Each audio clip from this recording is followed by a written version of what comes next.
Good morning, Japan. Gaijin Joe here. I'm back. I survived summer camp, 2 weeks, and it's over. Had a great time. Hello to everybody who's watching this. I see I have some followers that are from different places around the world. I think that is fabulous. doTERRA is a global organization, and I think that the farther we can spread the use of these fabulous oils, the better. Today I want to talk about oils and your pets. And it's not a topic, at least for me, that I even thought about until I did. Before I became a wellness advocate, I went to a lot of workshops, I went to a lot of festas, I went to a lot of events. I talked to many different doTERRA reps, and not one time did the topic of pets ever come up. And so I was just this morning, I thought, I probably need to put this information out there, because if I didn't get access to it, probably other people are not getting access to it either. And it's really very important information that you have if you're a pet owner and you're using essential oils. So some people think, well, essential oils are just plants, right? Well, yes, but they're the volatile compounds from plants. So it's not like grass or a rose or that's not what it is. It's a volatile compound, and those volatile compounds react with the chemistry in our own bodies. And if they're reacting with the chemistry in our own bodies, that means they're also reacting with the chemistry in the bodies of our pets. Now, I have 2 ferrets, and ferrets are very much like cats in regard to oils. It's really not very safe to use them around cats. And it's really not safe to use them around ferrets. And I know that people are going to argue with me. They're probably going to disagree with what I'm saying. And I'm not an expert. I'm not a veterinarian. I don't have any kind of training in that area. I just know that I went out and I researched it. And I gathered as much information as I could from animal care specialists, from veterinarians, from the people who do have that expertise and who do have the ability to tell you, you should do this or you shouldn't do this with your pet. So I'm putting all of this information on my website. It's empoweredessentials.net.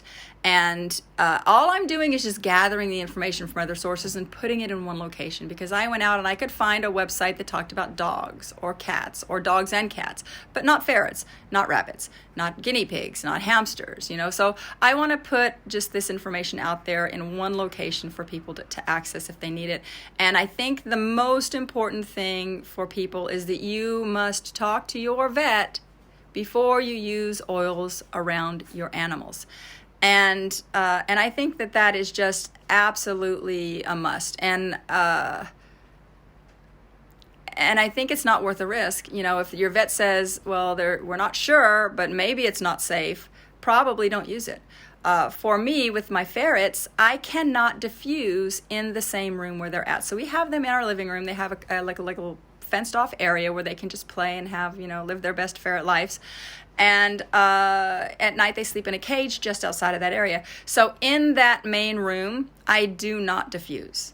I just don't. I diffuse upstairs in my room. I make sure I'm away from them. In the mornings when I come down, before I touch any of my oils, that's when I spend my time with them. I pick them up, I play with them, I hug them, I scratch them, but I do not handle my ferrets after I've handled oil, unless I have thoroughly washed my hands. And even then it's kind of risky, because the oils, they absorb into your skin. But I feel like it's safe if you really make sure that you've washed your hands. And this includes handling things that they may come into contact with, any bedding or food, even our cleaning supplies. I use doTERRA for my cleaning supplies, but I do not use doTERRA products for cleaning their area. I use pet-friendly products for that.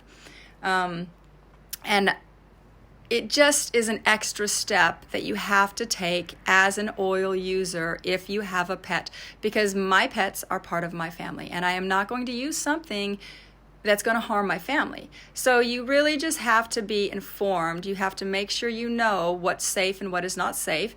And if you're thinking about getting into oils, and you have pets, and you are unwilling or unable to take that extra care step in, making sure that your pets are safe and they don't come into contact with this even just a little bit, if you can't do that, then maybe oils is not the way for you to go. And I know people are thinking, you sell this stuff, lady, that's crazy. Yes, I do sell it, but I only sell it because I believe in it. I believe that it's beneficial. I believe that it can help people. I don't sell it to make a profit. I don't sell it because I just want money from it. I genuinely believe in the product that I'm putting out there, and I do not and will not ever endorse or suggest or recommend products for people that I don't think is going to help them. And so if you have a pet and you cannot or will not take those extra care steps, probably don't use oils. I mean, I would just say don't risk it. If your pets are really important to you, and you don't want to cause them pain, because what this does, at least with my ferrets, is the phenol in the oils damages their liver, and it will eventually kill them. So we just take no risks, and that's what you have to do. So again, I'm going to put this up on my website, empoweredessentials.net. It's just going to be one location of things. I'm going to link to the locations that I pulled the information from as well, so that you can go and research it yourself. Just be really mindful. And this is true not just of oils, okay? This is true for anything. Like if you any kind of chemicals that you use, it's going to come into contact with your animals. You've really got to screen it, and you just have to be very careful. I think that there are oils out there that maybe can benefit pets, not ferrets. As far as I'm concerned, I'm just not going to risk putting any oils in or around my ferrets. I hope that you guys find this information useful and helpful. I hope that it gives you information that maybe you didn't have before. Like I said, when I went to the workshops, the topic of pets just never came up. It's not like somebody was keeping it from me. It's just a thing that you don't think about. Because in my mind, oils are natural, animals are natural. It's a natural fit, right? It's not a natural fit. So just make sure that you know what you're putting around your pets and keep your family safe. And I think if you do that, then you can use oils and be a pet owner at the same time. I hope that you guys enjoy your weekend, and I will talk to you soon.